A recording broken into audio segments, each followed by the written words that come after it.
Okay,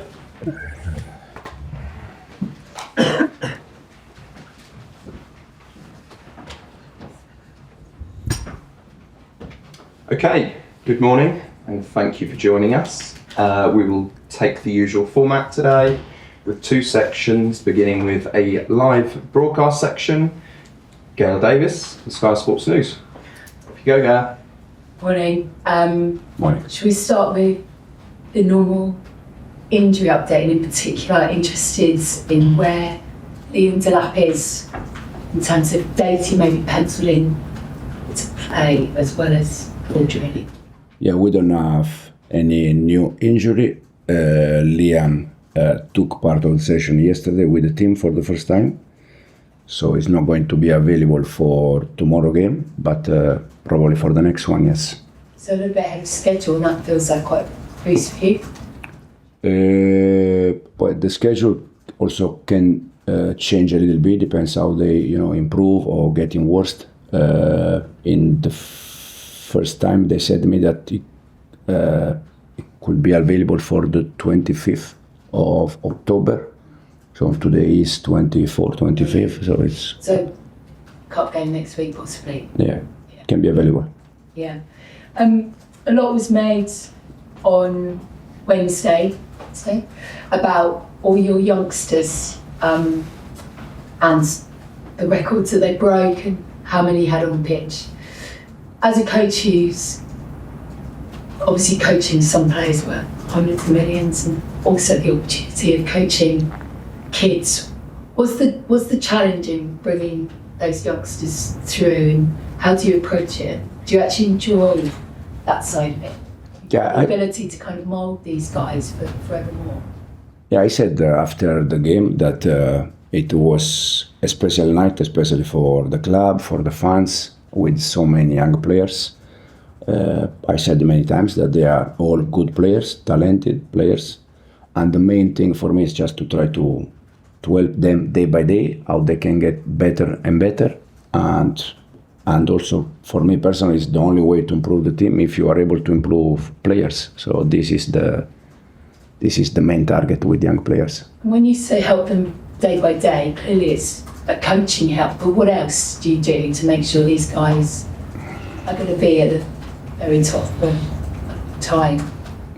Again, just try to help them, first of all, to understand the way we want them to play, and also we have especially the coaching staff that, with all of them, especially after the session, we dedicate time to them to try to improve, because first of all, they are young, they need to improve. Doesn't matter the age, because even the ones that they are a little bit more older, they need to improve. But for sure, if you want to improve the team, you need to improve players. And I assume you're talking about like the whole person, not just the player here. Yeah, the way that you want to see, but it's one of the hardest things within that, I guess, pulling them back, because I guess someone like Estevao, when he's young and as talented as he is, there's probably the temptation he wants to play all the time, probably the temptation from you that you want to play all the time. How do you strike that balance, because he's still only 18? No, the balance for me is quite easy in terms of we have 24, 25 players, good players, but at the end only 11 they can start. But I think since I joined the club, I showed that depends on the game, depends on the plan, we used to change players. So I know that when they don't play, they are not happy, but it's not just about one, it's about all of them. But they also know that they cannot play every game. And what sort of conversations are you having with him? Because you must say to him, like, you're 18, you want to play for the next 10, 15 years. How does that go down with a kid who's just on the verge of becoming a superstar? Yeah, it's with Estevao, but it's almost with all of them. Doesn't matter the age, because with the ones, if you say to Tosin, that is the oldest one, that is not going to play, is not happy. So it's not about the age, it's about that when they don't play, they are not happy. But again, they have to understand that they cannot play every game. And just finally for me then, in terms of Sunderland on the weekends, the teams that have come up have maybe surprised a few, done very, very well. And looking at it in a bigger picture of the Premier League, how much sort of more competitive, better does it make it more challenging for you come kind of Saturday? I think they show since the season start that they are a very good team. They play together, they work together, they play as a team. Also in terms of results, they have the same points than us, so they are showing how good they are doing since they start. And again, it's Premier League game. I don't think there is any game that can be easy. They are all difficult games. Thanks, Gail. Vishali? Hi, Enzo. You just mentioned Sunderland. Their manager, Regis Le Bris, has praised Chelsea. He said, you guys are a good example for Sunderland because of how dynamic you are for such a young side. I just wonder, what do you make of him as a manager and his side? Have you been pleasantly surprised at how well they've started the season? I spent one season with the Leicester in Championship, and I love Championship. So even if we play Premier League and Champions League, I always watch Championship. So I watch Sunderland since last season when the new manager arrived.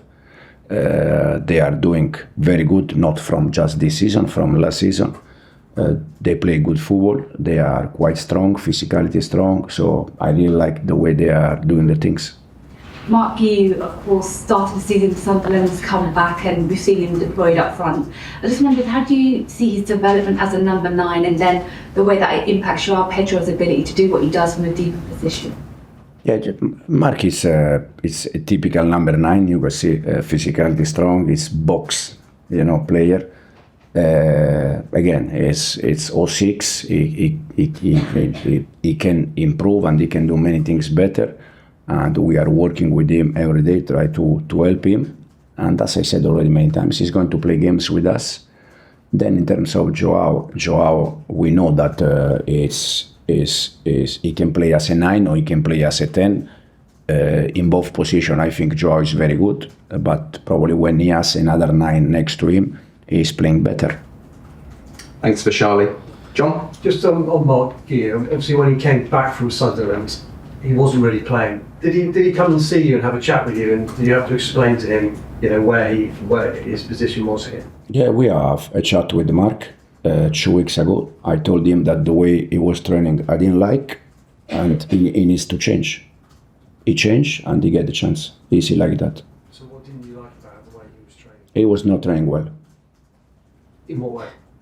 In all the way. Well, he wasn't giving enough commitment, or? In all the way, yeah. And why do you think that was for a young player? I don't know. That's why young sometimes they are in one way, the other way, so you need to go slowly with them. But since we chat, it's top, it's fantastic, it's working very good. And you brought him up at half-time on Wednesday, yeah. So does that suggest he might start tomorrow? And is he ready to start, do you think, a Premier League game? Absolutely, yes. Yeah. He's ready to start. He's ready to start, yeah. And Liam Delap, you spoke about being close to returning, he may come back next week. If when he does come back, is there a possibility that Marc may then go back on loan to Sunderland at some stage? Oh my God, we are in October. I don't know. Also because in football, things can change very quick for everyone, for players, for managers, for everyone. So it's very difficult to say. And just one on Sunderland. I know in the past against sides, teams who've come up against teams like Sunderland. Sometimes Chelsea have struggled at home. Yeah. Does it give you a different challenge? Well, the challenge, it's always the same. Try to win the game, knowing that there is another team that also they want the same. They want to win the game. And they're going to try to create a hard situation, a difficult situation for us. Thanks, John. Simon? Enzo, getting back to Estevao, sort of talking about him being a young man, 18, a lot of attention on him in Brazil. There's now increasing attention on him and how he's playing so well here. How do you and the players around him help him sort of cope with the increased sort of scrutiny and the sort of suddenly his name being mentioned everywhere? We have, to be honest, we have André Santos and Joao Pedro that they are helping him a lot because they are already in Europe from a different time. So they are helping him a lot. us as a staff, as a club, we just try to help him, to give him all the attention that he needs, not just with Estevao, with all the young players that they come from abroad. But we said the other day, he's a special player. The good thing about him is that he just think about football, he enjoy, he's happy, and also, again, his family is doing a fantastic job in terms of the way they grow him up. And what did you make of, I don't know whether it's pre-planned or whether you've ever talked about it before, of Enzo giving, as in Fernandes, giving Estevao the penalty?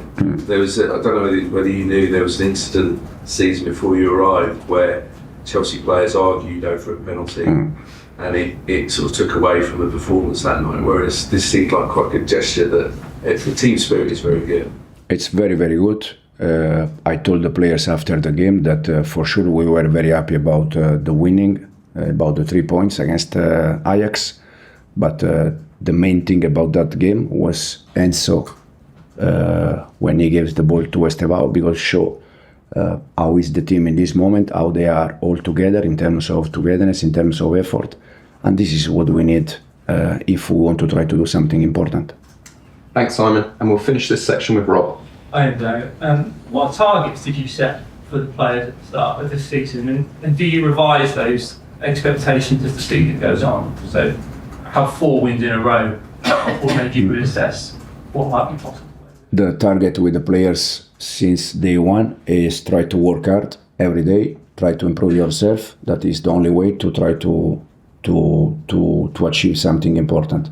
Last season we achieved Conference League, Club World Cup, a top 4 that I think no one of you in this room at the beginning of the season expect that, and so it was very important. And this season, when we started the season, was exactly the same. Try to work hard, improve yourself, try to understand how we can do things better day by day, and then at the end of the season we see. But do you personally have like a more concrete idea of outcomes and what you'd like the end of the season to look like? I'm just like the player. I say this to the players, but I also say this to myself. Try to improve, try to analyze, try to study. That is the only way that you can improve and you can achieve something important. Okay, thanks guys. Cameras off, please.